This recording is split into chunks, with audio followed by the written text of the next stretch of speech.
The Trump administration recently granted final approval for the completion of the Keystone Pipeline. The approval comes nearly a year after the Obama White House blocked its construction over environmental concerns. But the energy market is a lot different now than it was then, and many are wondering if the country today really needs more oil. Jackie DeAngelis reports from Steel City, Nebraska.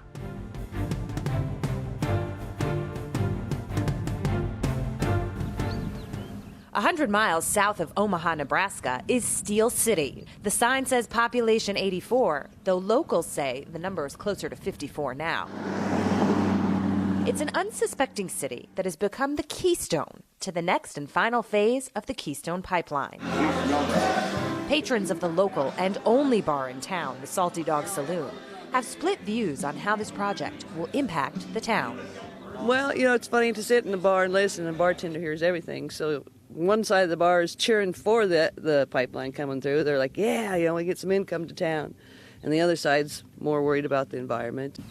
Just a mile away from the bar, surrounded by farmland and dirt roads, is where the long-contested Keystone XL will eventually connect to the existing lower leg, bringing roughly 800,000 additional barrels of Canadian oil per day to refiners on the Gulf Coast. But with crude oil prices already under $50 a barrel, despite OPEC's efforts to stabilize the market, the concern is that more oil will flood an already unbalanced market.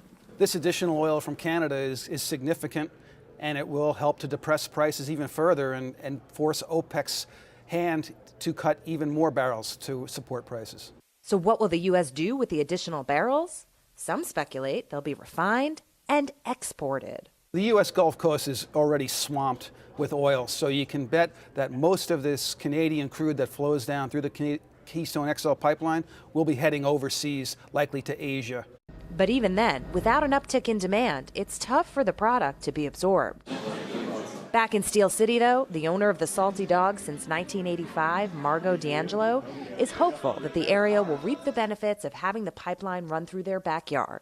Definitely brings a lot of money into the area, whether it's mine locally or the hotels, the Ford dealerships, Chevy dealerships, gosh, just everything, grocery stores.